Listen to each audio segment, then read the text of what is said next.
Remember the Sabbath day, to keep it holy. 6 days shalt thou labor and do all thy work, but the seventh day is the Sabbath. For people wanting to obey the Bible commandments, the question is, which is day 1? All can count to 7, but where does the count begin? How can you know which is the true seventh day? The Creator who made the week also designed a month in which to place that week.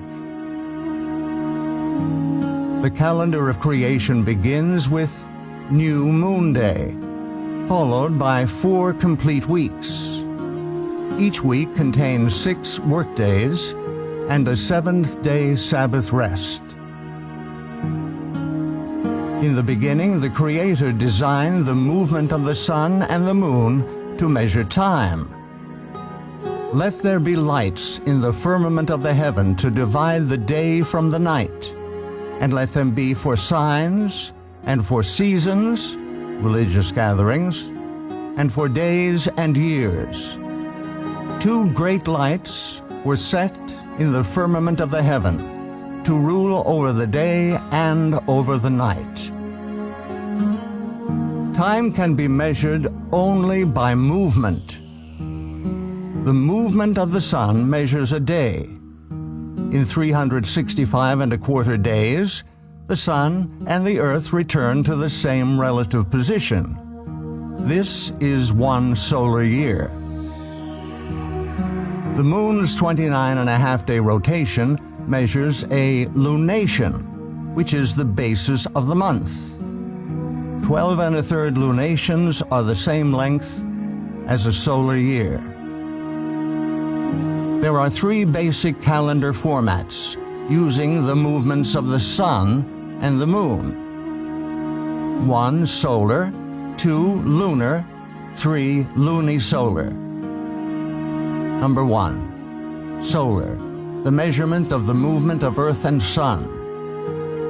Solar calendars use the sun for measuring the length of the year only. Months of arbitrary length have no link to nature. On the Gregorian solar calendar, weeks cycle continuously. Even leap day, every 4 years, does not disrupt the continuous weekly cycle. Lunar, the measurement of the moon's rotation. Lunar calendars are based strictly on the cycles of the moon. Months, which begin the first dawn after conjunction, cycle continuously without adjustment to the solar year. Because 12 lunations are 11 days shorter than a solar year, lunar months float through the seasons. Lunisolar, lunar months anchored to the solar year. The sun and the moon functioning together make a lunisolar calendar. Lunations are adjusted to the longer solar year by adding a 13th month 7 times in 19 years. The weekly cycle restarts with every new moon. Each lunation has 4 complete weeks. The calendar established at creation is lunisolar. It is the most accurate and precise of all timekeeping systems. In Scripture, each lunation starts with the celebration of a special day of worship, New Moon Day. New Moon Day starts with the first dawn after the astronomical new moon, also known as the conjunction. 6 work days follow, and then a 7th-day Sabbath on the 8th of the month.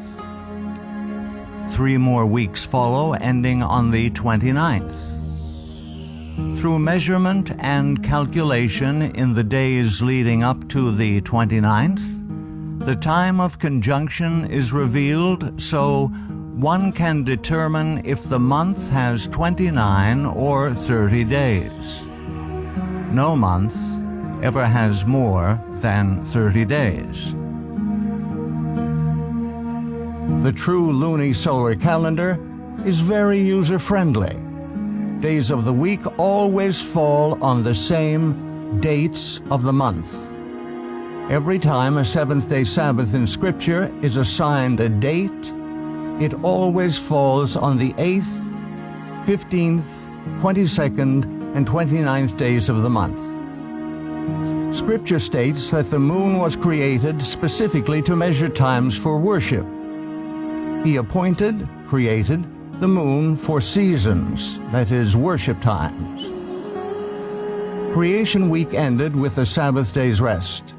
Exodus 31 states that the Sabbath is to be kept throughout all generations. Verily my Sabbaths ye shall keep, for it is a sign between me and you throughout your generations, that ye may know that I am your Maker, that doth sanctify you. The seventh-day Sabbath was designed by the Creator to be the sign of loyalty between Himself and His people. The enemy, Lucifer, has changed the civil calendar and stolen the worship due to the Creator. Through tradition and assumption, Lucifer has united the world in using a solar calendar with continuously cycling weeks. When one worships, reveals whom he worships. All who use a solar calendar for calculating their days of worship are unknowingly giving their allegiance and worship to the great deceiver. Those desiring to show their allegiance to the Creator will worship Him on the day He has designated. To find the correct day of worship, the lunisolar calendar established at creation must be used. Scripture reveals that the calendar used for worship throughout all eternity will be based upon the new moon. And it shall come to pass that from one new moon to another, and from one Sabbath to another, shall all flesh come to worship before me. Whom do you worship? To whom do you give your allegiance? The calendar you use to measure time for worship reveals the deity you worship.